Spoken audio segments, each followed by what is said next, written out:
이 여자는 말하기를 산 것은 내 아들이요 죽은 것은 내 아들이라 하고 저 여자는 말하기를 아니라 죽은 것이 내 아들이요 산 것이 내 아들이라 하는도다 하고 또 이르되 칼을 내게로 가져오라 하니 칼을 왕 앞에 가져온지라. 왕이 이르되 산 아이를 둘로 나누어 반은 이 여자에게 주고 반은 저 여자에게 주라. 그 산 아들의 어미 되는 여자가 그 아들을 위하여 마음이 불붙는 것 같아서 왕께 아뢰되 청하건대 내 주여 산 아이를 그에게 주시고 아무쪼록 죽이지 마옵소서 하되 다른 여자는 말하기를 내 것도 되게 말고 내 것도 되게 말고 나누게 하라 하는지라. 왕이 대답하여 이르되 산 아이를 저 여자에게 주고 결코 죽이지 말라. 저가 그의 어머님이니라 하매 온 이스라엘이 왕이 심리하여 판결함을 듣고 왕을 두려워하였으니 이는 하나님의 지혜가 그의 속에 있어 판결함을 봄이더라. 하나님의 말씀입니다. 하나님께 감사합니다. 네, 우리 한 주가 지났지만은 먼저 3장의 내용들을 우리가 이미 말씀을 함께 묵상하였었습니다. 3장에 어떤 내용이었었지요?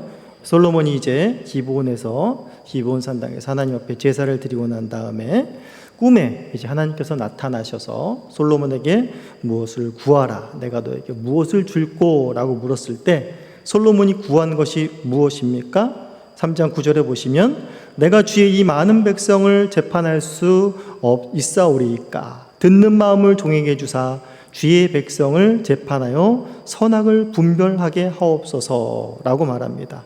이 하나님께서 매우 기뻐하셔서 13절에 내가 구하지 12절에 먼저 내가 내게 말한 대로 하여 내게 지혜롭고 총명한 마음을 주노니 내 앞에도 너와 같은 자가 없거니와 내 뒤에도 너와 같은 자가 일어남이 없으리라. 내가 구하지 아니한 부귀와 영화도 내게 주노니 내 평생의 왕들 중에 너와 같은 자가 없을 것이다 라고 하시면서 하나님께서 솔로몬이 구한 것과 또한 구하지 아니한 모든 부귀 영화까지도 함께 주시마 약속을 하셨습니다. 그리고 이제 오늘 본문 속에서 이제 솔로몬이 구한 그 듣는 마음, 하나님이 주시겠다 하신 그 지혜가 이제 이 오늘 본문의 재판 속에서 드러나고 또 솔로몬이 구하지 아니한 부귀 영화가 이제 4장 가운데에서 계속 이제 실현되는 모습들을 보여주고 있습니다. 그렇다면 오늘 이 본문 속에서 드러나는 이 재판의 과정 속에서 드러나는 하나님의 지혜는 어떤 것인지를 우리가 본문을 통해서 한번 살펴보도록 하겠습니다. 본문 16절을 먼저 대할 때에 창기 두 여자가 왕에게 와서 그 앞에 선다라고 말을 하고 있습니다. 이것을 그냥 읽으면 지나갈 수 있겠지만은 이것이 당대의 배경에 비춰봤을 때, 오늘날도 마찬가지지만 배경에 비춰봤을 때는 굉장히 이례적인 일이고 이러한 일이 흔히 일어날 수 있는 일이 아닙니다. 왜냐하면 여자가 왕에게 직접적으로 가서 왕에게 어떤 송사를 요구한다, 재판을 요구한다라는 것은 있을 수가 없지요. 왕에게 도달도 할 수 없을 만큼 왕에게 가기 전에 이미 호위병들에게 막혀서 들어갈 수도 없는 상황이 되는 것입니다. 그런데 고대 근동 가운데 또 이 당시에 또 여자가 그렇게 높은 지위를 갖고 있지도 않았다라는 것을, 남자에 비해서 훨씬 열등한 그런 대우와 취급들을 받았다는 것을 우린 잘 알고 있습니다. 그런데 그 여인들 중에서도 이 여인들은 어떠한 신분을 갖고 있는 여인이라고 말하고 있습니까? 창기의 신분을 가지고 있다라고 말하고 있습니다. 창기라면 말을 다한 것이지요. 이 시대에도 가장 천한 부류에 속한 것이고 또 하나님을 믿는 이스라엘 백성에게 창기는 정말 부정한 여인들이고 함께 해서는 안 될 그런 여인들인 것입니다. 그런데 이러한 여인들이 왕 앞에 나아갔다, 또 그 앞에 섰다, 그리고 그 앞에서 송사를 한다 라는 것, 굉장히 있을 수 없는 일이고 굉장히 이례적이며 특별한 일이라는 것을 먼저 여기서 보여주고 있는 것입니다. 물론 여기에 본문은 성경에 나와 있지 않겠지만 이 여인들이 왕 앞에 바로 갈 수는 없었을 것입니다. 우리도 재판할 때 먼저 하급 재판이 있고 또 대법원이 있고 거쳐서 가듯이 밑에서 하급 재판을 받았을 것입니다. 또 두령들을 통해서 그런 재판을 받는 일들이 있었을 것입니다. 그럼에도 불구하고 이 일이 굉장히 까다로운 일이요, 거기서 해결되지 않았던 일이기에 왕에게까지 올라왔다는 것을 우리는 짐작할 수가 있겠습니다. 그러니까 이 일이 굉장히 이례적이면서 또 굉장히 이 사건은 까다롭고 또 까다로운 것뿐만이 아니라 굉장히 중요하며 이스라엘 사회 전체에 미치는 큰 영향력이 있기 때문에 왕 앞에까지 이를 수 있었다라는 것을 한번 짐작해 볼 수가 있겠습니다. 자, 그렇다면 먼저 이 사건의 배경이 어떠합니까? 이 사건의 배경을 이제 아이를 먼저 해산한 여인이 이제 왕 앞에 고하는 장면으로 시작합니다. 이 사건의 배경은 어떠냐면 바로 두 여인이 함께 한 집에 살고 있었습니다. 어떻게 한 집에 살고 있었는지는 모르겠지만 한 여인이 먼저 해산을 하였습니다. 아기를 낳은 것이죠. 자, 그 다음에 같이 사는 또 한 여인이 3일 있다가 또 똑같이 해산을 한 겁니다. 3일 간격을 두고 두 여인이 해산을 했다라는 것이지요. 그런데 무슨 사건이 벌어졌느냐라는 것을 봤을 때 바로 그 밤에 자던 중에 한 여인이 자신의 아이를 깔고 누운 것입니다. 그래서 아이가 질식사를 하게 된 것이지요. 이거 굉장히 아이들을 키우는 부모님들이라면 누구나 다 이런 조심스러운 경험들을 했고 이런 사건, 사고가 또 일어나는 것도 사실입니다. 지금까지도. 신생아지 않습니까? 신생아가 태어나면 그 신생아가 부모와 함께 어미 옆에서 젖을 빨고 자고자 하는데 정말 저도 그렇지만은 아이를 대하기가 굉장히 겁이 나지 않습니까? 너무나 그 여린 그 아이. 혹시나 잠들다가 그 아이에게 발이라도 하나 올라가게 되면 그 아이는 어른의 발을 버틸 수가 없지요. 그래서 아이가 질식사하게 됩니다. 그래서 아이를 키우는 부모는 아이가 자랄 때까지는 정말 잠도 제대로 잘 수 없는 그런 상황 가운데서 아이를 키우게 된 것입니다. 그런데 이 두 여인 사이에서 낳은 아이 중에 한 아이가 바로 그런 끔찍한 일을 당한 것입니다. 자, 그런데 여기서 이제 갈등이 생긴 것입니다. 어떤 갈등이 생겼습니까? 바로 20절부터 그 갈등을 이야기하는 것입니다. 아이가 밤에 자서 죽었는데 바로 그 아이를 바꿔치기 한 것입니다. 한 명의 아이는 죽고 질식사하여 죽고 한 명의 아이는 살아남은 것입니다. 그런데 이 죽은 아이의 어미가 분명하게 아이의 어미가 그 자기의 죽은 아이를 그 다른 여인과 바꿔치기를 한 것이지요.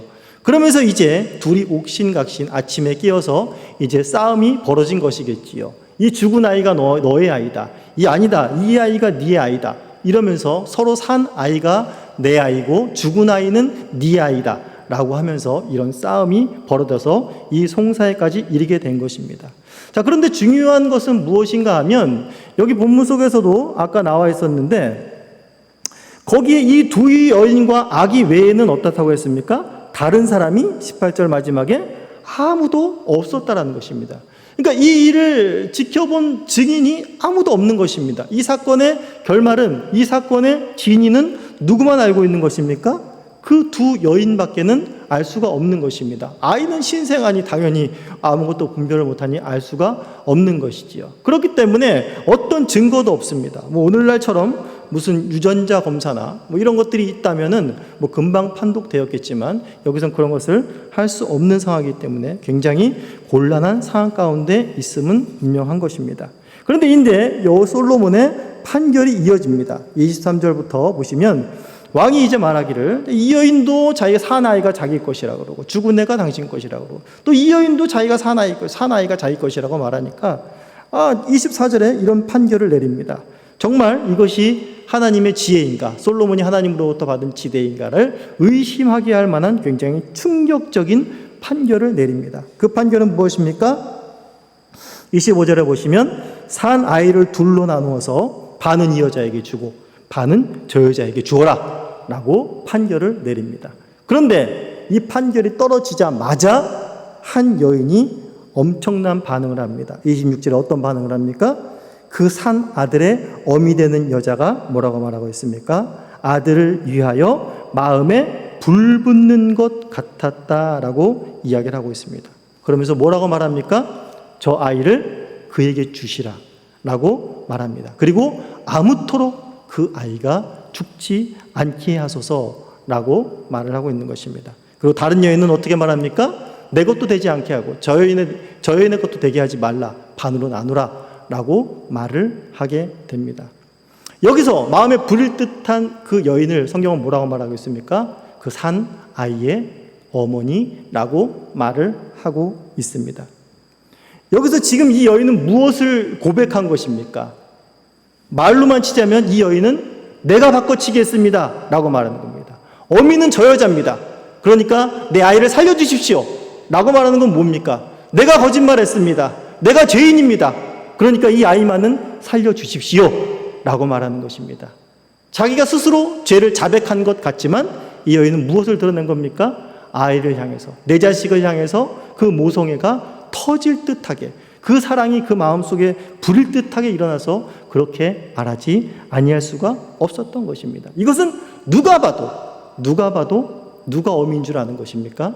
바로 이 여인, 아이를 저 여인에게 주라고 한 이 여인이 바로 어미라는 것을 대번에 알 수 있다는 것이 바로 솔로몬의 판결이었고, 누구나 다 알아들을 수 있는 판결이었습니다. 솔로몬의 판결은 매우 극단적인 것 같았지만 가장 빠르게 그 어미가 누구인지를 확인할 수 있는 그런 정말 놀라운 하나님의 지혜가 임한 그런 판결이었다라는 것입니다. 그러면서 이 다른 여인은 자기가 아이가 아니라는, 전혀 모성애라고는 찾아볼 수 없는 그 아이의 생명에 대해서 조금도 귀중하게 여기지 않는 것을 스스로 고해내는 모습들을 여기서 보게 되는 것입니다. 그러면서 솔로몬은 철저하게 그 아이를 보호합니다.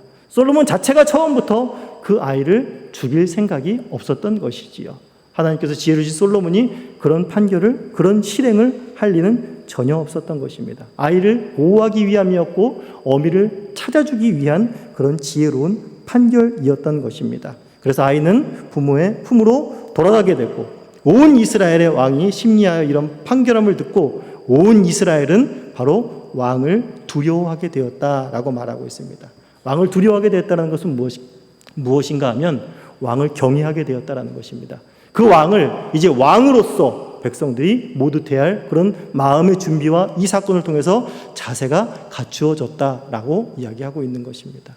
본문 속에서 우리가 알아야 될 것은 무엇입니까? 과연 솔로몬 대단하다. 하나님이 지혜를 주시니까 정말 저렇게 좋은 판결을 할 수 있구나. 하나님께 우리도 지혜를 구해야겠구나.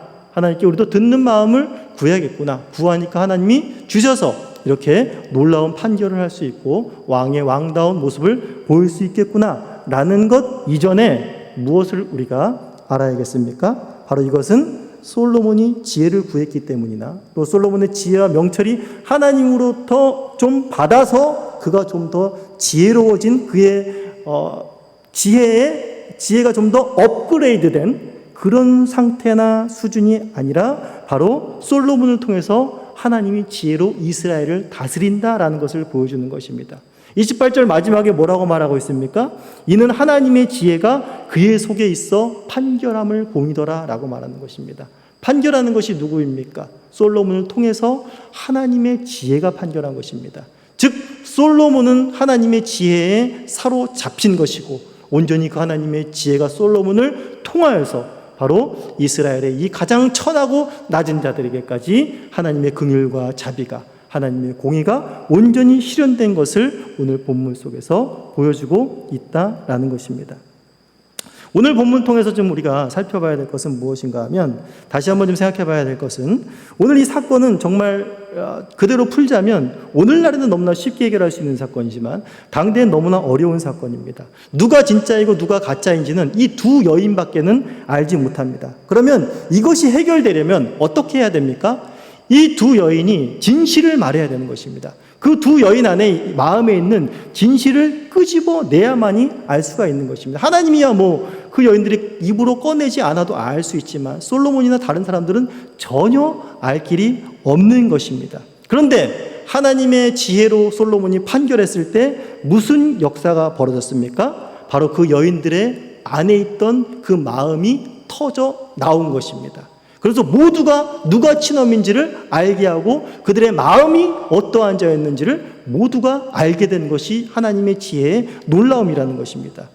솔로몬의 이 판결을 통해서 바로 한 여인에게는 진짜 엄마라는 것을 증명할 수 있도록 그 안에 불뜻한 자식에 대한 사랑이 그 입으로 터져나와 모두가 그가 그의 어머니라는 것을 알게 되는 놀라운 사건이 벌어졌고, 또 한 여인은 그 입을 통해서 그 안에 있는 거짓과 탐욕과 시기에 온갖 사악한 것이 그 여인의 입을 통해서 솔로몬의 판결이 드러내 나오게 한 것입니다. 이것이 바로 솔로몬에게 임한 하나님의 지혜의 놀라움이라는 것입니다. 사람의 마음 속에 있는 것을 드러냄으로 인하여서 또한 그것이 하나님의 구원을 받을 자이고 하나님의 은혜를 받을 자인지, 또한 그것이 악인인지 하나님을 대적하는 자인지를 그 지혜가 나오게 했다는 것이죠. 사실 지혜의 근원이면서 지혜 자체이신 예수님도 오셔서 하신 일이 무엇입니까? 수많은 종교 지도자들과 논쟁을 하시면서 그 종교적 지도자들이 자신의 겉모습이 종교인으로서 하나님의 백성으로서 거룩하고 경건함을 또 자신의 입술로도 그렇게 고백하지만, 진정 그들 안에 있는 정말 더러운 것들, 온갖 추악한 것들, 그런 것들을 하나님이 예수 그리스도께서 그들과 대화하며 논쟁하면서 예수님을 함정 속에 빠뜨리려고 했지만 오히려 그들의 입술로 뭘 증언하게 되었습니까? 자신들이 얼마나 교만한 자들이었는지, 얼마나 외식하는 자들이었는지, 얼마나 사악한 자들이었는지를 온 이스라엘이 알게 되는 그러한 효과를 가져왔다는 것입니다. 또한 반면에 가난하고 소외된 자들, 또한 부정케 되어진 자들, 이런 자들에게 찾아가서 그들의 속에서 무엇을 끄집어내었습니까? 바로 그들이 죄인이라는 것을 그들이 깨닫게 하고 하나님의 지혜로 말미암아 그들이 죄인이라는 것을 고백하게 하셨다는 것입니다. 그러므로 말미암아 그들이 회개의 지혜를 얻게 하고 그들이 하나님의 백성으로 하나님과 함께 예수 그리스도와 함께 먹고 마시는 놀라운 역사를 하게 하였다는 것입니다. 이것이 지혜이신 지혜의 근본 그 지혜 자체이신 예수 그리스도께서 말씀하심으로 그들과 함께 하심으로 바로 행하셨을 때 바로 일어난 놀라운 역사라는 것이지요. 얼마 전에 제가 합신에 와서 합신 그 공고판 이 게시판을 보면서 이렇게 그 종이를 봤는데 거기에 딱 뭐라고 써 있냐면 부정 이렇게 행위 적발자라고 딱 써 있더라고요. 그래서 제가 참 이상하다 생각이 들었습니다. 합신은 감독관이 없습니다. 시험 볼 때 감독관이 없는데 어떻게 부정행위가 적발되었을까? 라고 생각했을 때 누가 학생 중에 한 명이 부정이라는 것을 보고 이렇게 교수님께 가서 이렇게 이야기를 했나? 라고 궁금해서 저희 아는 학생에게 물어봤습니다. 그랬더니 뭐라 그러냐면 그 학생 자세히는 모르지만 그 학생 스스로가 찾아가서 자신이 이러한 행위를 했다라고 이야기를 했다라는 것입니다. 어떻게 보면 그냥 양심의 가책이 좀 느껴져서 그 무게 때문에 찾아갈 수 있다라고 생각할 수가 있겠죠. 그런데 어떻게 그는 분명히 성적을 얻으려고 했을 것입니다. 조금이라도 성적을 얻어서 거기에 대한 유익을 얻으려고 그런 행위를 했겠지요. 그러나 저는 그 학생이 단순히 양심의 가책도 있었겠지만은 하나님의 지혜가 그 학생과 함께 했다라고 생각합니다. 하나님의 지혜가 함께 했었기 때문에 그 가치를 안 것입니다. 시험 성적 조금 얻은 것과 하나님이 나에게 주신 그 정직을 버리는 것, 어느 것이 더 중요한 것인지를 하나님의 지혜가 함께함으로 그 학생이 깨닫게 하신 것이지요. 그러므로 그 얼마나 창피합니까? 내가 죄인입니다 라고 고백하는 것 아니겠습니까? 대단한 용기가 필요한 것 아니겠습니까? 그러나 그 용기조차도 내가 죄인입니다, 내가 잘못했습니다 라고 말할 수 있는 것도 하나님의 지혜가 함께하기 때문에 가능하다라는 것입니다. 그러므로 말미암아 회개할 기회를 얻고 다시금 하나님의 백성으로 다시금 우리 학교 앞에 있는 것을 호람되어 하나님 앞에서 살아가는 그 기쁨과 그 회복을 다시 취할 수가 있다라는 것이지요. 그러면서 참 제 나름대로 그 학생을 만나보지는 못했지만 하나님의 지혜의 놀라움을 다시 한번 생각해 보게 되었습니다. 오늘도 우리가 우리의 신자의 삶을 살아가면서 열심히 우리는 신앙생활하고 종교생활을 하고 또 새벽 예배도 나오고 하지만 그것이 하나님의 지혜가 함께하지 않을 때는 우리도 신약 속에서 많이 본 수많은 종교 지도자들과 똑같은 사람이 될 수 있다는 사실을 놓치지 말아야 합니다. 우리가 항상 구해야 할 것은 하나님 우리 함께 하시는 임마누엘의 하나님인데 그 하나님으로부터 오는 지혜일 것입니다. 그 지혜로 말미암아 우리가 거룩한 삶을 살아갈 수 있고 세상과 구별된 삶을 살아갈 수 있다라는 것입니다. 하나님의 지혜를 구하는 자에게 하나님이 후히 넉넉히 그 지혜를 주시마라고 약속하셨습니다. 우리에게 함께 하시는 하나님의 지혜의 통치에 순복하는 삶을 살아야겠습니다. 하나님의 지혜의 통치에 내 삶, 내 자아가 순복을 하고 내 가정이 순복을 하고 또 내 교회가, 내 나라가 하나님의 지혜로운 통치를 기뻐하며 순복하며 하나님의 나라를 맛보는 그런 역사들이 있기를 간절히 소원합니다.